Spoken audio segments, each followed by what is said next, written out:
This is the story of a woman who was the first female freedom fighter of India.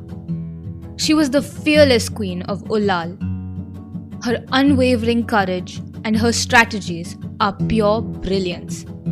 Even more admirable than all of this is her unwavering dedication to her people. This is the story of Rani Abbaka Chauta. What is astounding is that unlike other warrior queens of India, Abbaka did not marry into a royal family. No, she was born into one. Abbaka was a princess of the Ullal, a town in what is today the city of Mangalore in Karnataka. She was set to inherit the Chauta dynasty from her uncle, the Chauta king Tirumala Raya III. The Chauta dynasty was different from some other dynasties because instead of following the traditional male heir system, they followed the matrilineal system. In this, property was passed down from mother to daughter rather than father to son. From a young age, Abbaka was a fearlessly independent princess. During her childhood, she was trained in sword fighting, archery, cavalry, military strategy, diplomacy, and all other subjects that she would need as the future queen. Abbaka entered an arranged marriage to Lakshmappa Arasa, the king of the neighboring Mangalore kingdom. This marriage was a deliberate strategic alliance during difficult times. Lakshmappa had begun talks with the Europeans, as they had promised him that if he joined forces with them, then they would help him conquer more land. Abbaka was enraged by this. She did not want to give her soil to the white men, and she couldn't convince her husband to change his mind.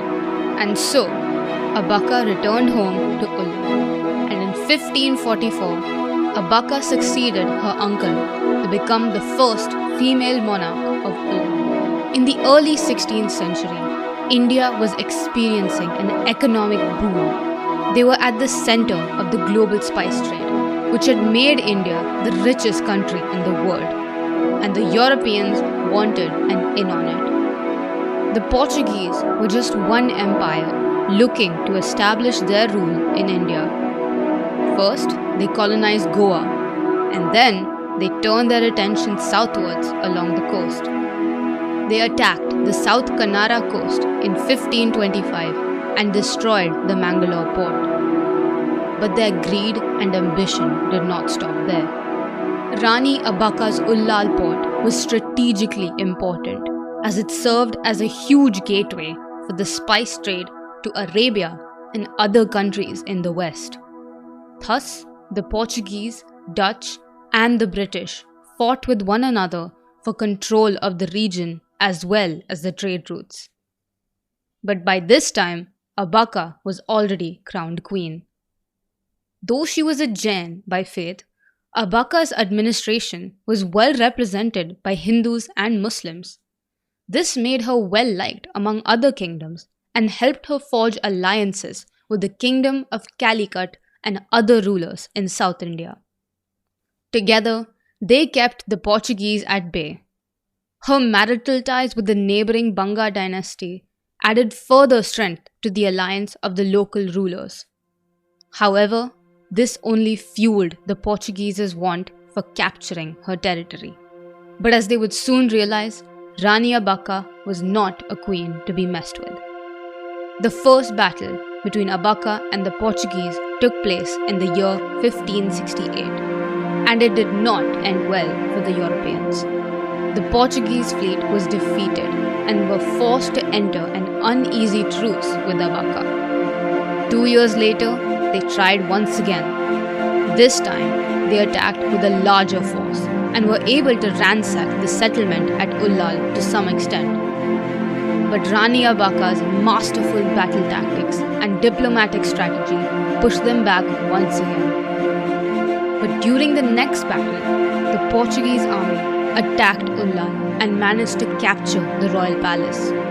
However, Rani Abaka escaped before they could capture her and took shelter in a mosque. And it didn't take any time at all for her to retaliate. On the same day, in the dark hours of the night, Abaka gathered 200 of her most loyal soldiers. Together, they counterattacked the Portuguese and killed the general and 70 of his men. Frightened by the ferocity of the attack, the remaining Portuguese troops fled to their ships and vacated the palace of Ullal. By this time, the Portuguese had become alarmed about Rani Abaka's growing reputations.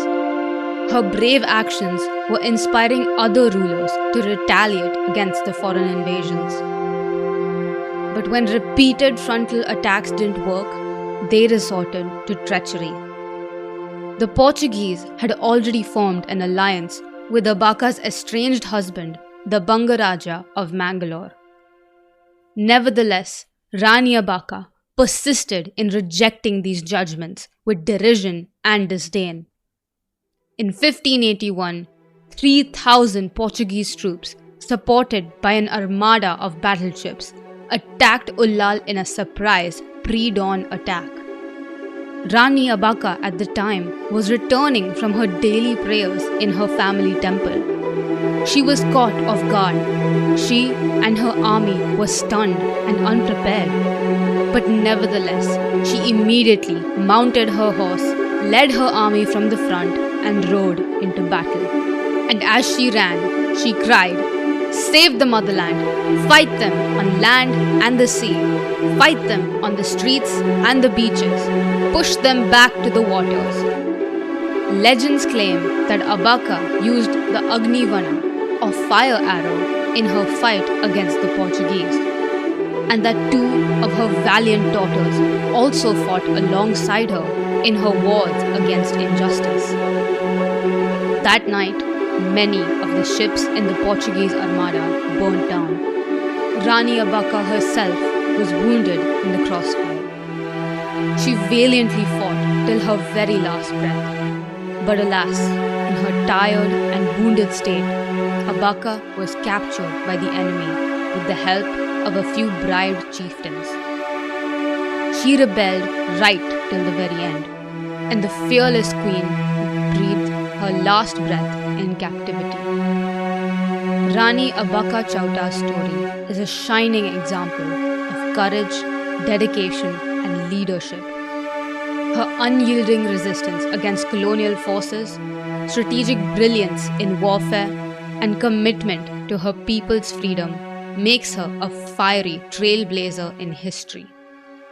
She is the only woman to confront, fight, and repeatedly defeat the Portuguese. Rani Abaka's unflagging courage and indomitable spirit are a testament to the strength and might of the queens of India. The Veer Rani Abaka Utsava is celebrated every year to honor her memory. According to the legends, she was an immensely popular queen. This is attested by the fact that she is a part of folklore even today. Her story has been retold from generation to generation through folk songs and Yakshagana, a popular folk theatre in Tulunadu. In Bhutkola, a local ritual dance, Abaka is portrayed as dark and good-looking, who is always dressed in simple clothes like a commoner. She is portrayed as a caring queen who worked late into the night dispensing justice. With this, we reach the end of today's episode. We would love to know how the story of Rani Abaka Chauta has inspired you. Share your thoughts by connecting with us on our social media handle at Epilogue Media on Instagram, Twitter, and LinkedIn. For more stories of immaculate women who shattered glass ceilings, subscribe now to the Women in History podcast.